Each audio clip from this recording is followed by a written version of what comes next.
আমি আস্তে আস্তে দেখলাম আমার একটি ভিডিও ব্যাপক পরিমাণে ভাইরাল হয়েছে। বাংলাদেশের সব সাংবাদিকরা আমাকে ফোন দিচ্ছে, যে এখনো সাংবাদিকরা আমাকে ফোন দিয়ে যাচ্ছে, শুধু ব্যাখ্যা চাচ্ছে।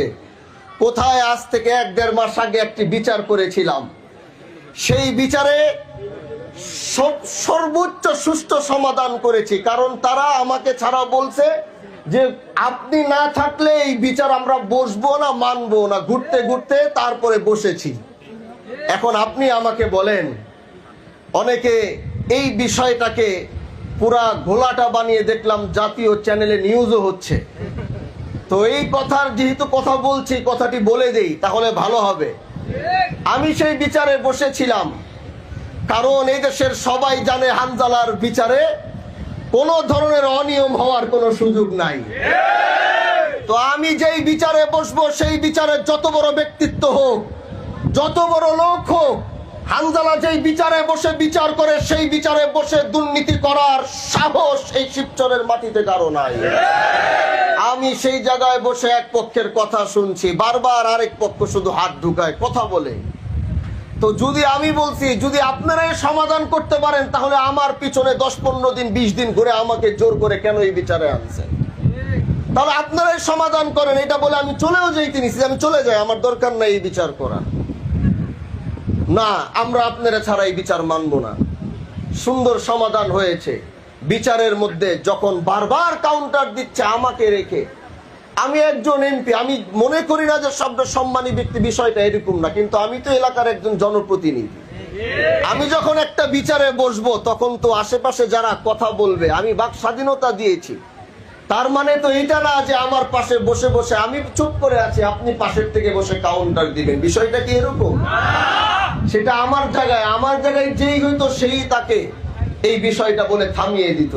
তো ওখানে 30-40 সেকেন্ড হয়তো আমি একটু রাগ করেছিলাম যে আমাকে এনে এখানে বসিয়ে আপনারাই যদি কথা বলে সব করেন, তাহলে আমাকে আনলেন কেন? ওই রাগারাগি করতে গিয়ে দেখলাম ওই কে যেন ওখান থেকে 30-40 সেকেন্ডের একটা ভিডিও নিয়ে সেটাকে ছাড়ছে। এটা এখন পুরা বাংলাদেশের এখন জাতীয় নিউজ হয়ে গেছে।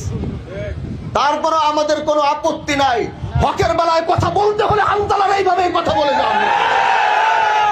এটা কোনো এরকম বিষয় না যে ক্ষমা চেতে হবে, মাপ চেয়ে। এটাকে এখন নিয়ে দলীয় বিচারে বসলে আমার বিচারে কোনো দলীয় বিষয় থাকে না। জাতীয় নিউজগুলোতে দেখলাম অনেকে দলীয় ট্যাগ লাগিয়ে দিচ্ছে এটার ভিতরে। এটা একটা ভুল নিউজ তারা করেছে। আমার বিচারে বসলে যেই দলেরই হোক, আমার বিচারে কোনো দলীয়, আমি নিজেও কোনো দলীয় বিষয় বিচারে বসি না।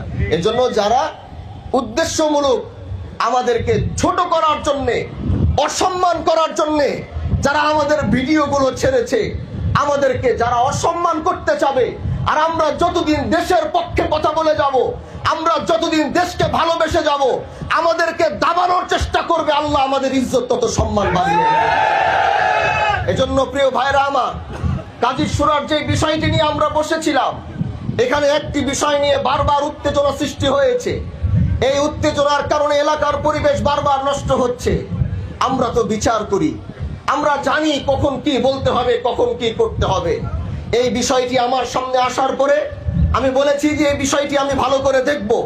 এই বিষয়টি ভালো করে ওয়াদা দিয়েছিলাম যে আমি আসব, আমি এই জায়গায় দাঁড়াবো, আমি শুনবো কি করা যায়, সেটা আমি করব। আমি ওয়াদা দিয়েছি। হাজারো প্রতিকূলতা ছিল আজকে এখানে আসার পিছনে।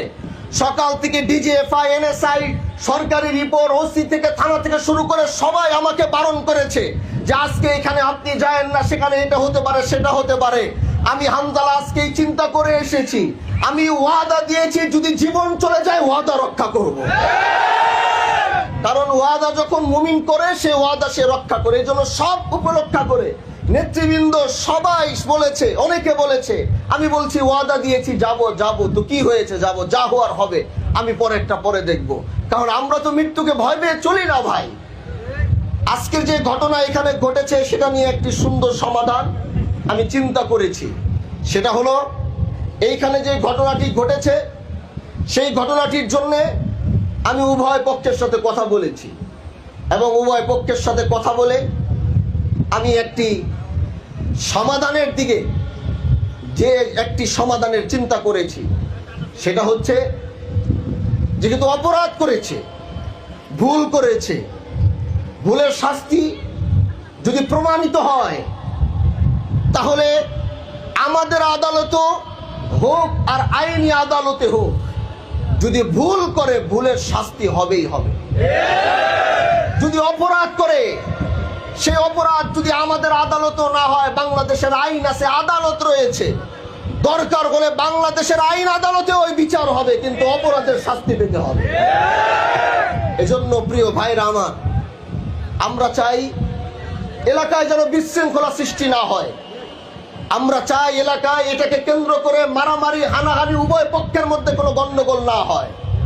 এজন্য আমি বলেছি, বিষয়টি আমি নিজে খাতিয়ে দেখব, যেভাবেই ভালো হয় সেভাবেই সেই বিচার ব্যবস্থা আমি কায়েম করবো। যে আপনারা রাজি আছেন তো ইনশাআল্লাহ? এই জন্য এলাকায় যে ঘটনাটি ঘটেছে, এই ঘটনাটি চাইলে আজকে গোটা জনসম্মুখে এখানে নিয়ে আসা যাইত, গোটা জনসম্মুখের সামনে এনে এই ধরনের একটি অপরাধের বিচার হয়তো জনসম্মুখে করা যেত। কিন্তু এই অপরাধ যদি জনসম্মুখে করা হয়, তাহলে এই দুই পক্ষ কোনোদিন এলাকার মানুষের সামনে মাথা উঁচু করে দাঁড়াতে পারবে না। তাদের পরিবারের ভিতরে একটি ট্যাগ লেগে যাবে, তাদের পরিবার পরিজনের ভিতরে এমন ট্যাগ লাগবে, বছরের পর বছর তারা বেঁচে থাকবে, মানুষ তাদেরকে এই ধরনের কথা, এই ধরনের ছোট করা, তাদেরকে সে অপবাদ তারা দিয়ে যেতে থাকবে। প্রিয় ভাই আমার, আল্লাহ ক্ষমতা দিয়েছে, আল্লাহ ক্ষমতা দিয়েছে। আপনারা সেই ভোট দিয়ে আমাকে সেই সর্বোচ্চ প্রশাসনের আসনে বসিয়েছেন। আমি চাইলে হয়তো অনেক কিছু করতে পারি, আমার পক্ষে সম্ভব, কিন্তু মাঝে মাঝে মনে হয় সবকিছু করতে পারলেই সবকিছু করা যায় না। কখনো কখনো সেই বিষয়গুলোকে চেষ্টা করা দরকার, যে এই বিষয়টা জাতির সামনে আনার আগে যদি একটি সুন্দর সমাধান করা যায়, তাহলে সেটা প্রথমে সেইভাবে সারা ভালো। যদি কোনো কারণে না হয়, তাহলে সেটা যেইভাবে করা লাগে সেইভাবে করার রাস্তা তো আমাদের কাছে আছে। দুনো পক্ষকে আমি বাহাদুরপুর নিয়ে যাব, বাহাদুরপুর বসিয়ে, আবারও বলছি, এই কাজটি একমাত্র করার কারণ হচ্ছে আমি কারো সম্মান, কারো ইজ্জত আমি নষ্ট করার জন্য এমপি হইনি। যে জিনিসটা ঘরে বসে ডাক দিয়ে সমাধান করে দেওয়া যদি যায়, তাহলে জাতির সামনে দুনো গোষ্ঠীকে দাঁড় করিয়ে, এত ক্যামেরা চলছে, এদেরকে সবার সামনে ক্যামেরার সামনে দাঁড় করাবো, মাথা উঁচু করে তারা বাঁচতে পারবে না।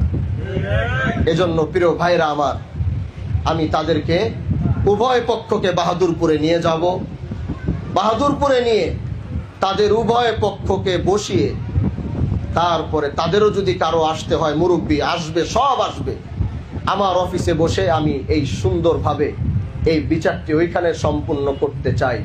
যদি ওইখানে না হয়, যদি তারা ওইখানে সমাধান করতে না পারে, তাহলে আমার পিঠ যদি দেয়ালে ঠেকে যাবে, তাহলে জাতির সামনে এনে তখন ওই বিচার করতে আমি বাধ্য হব।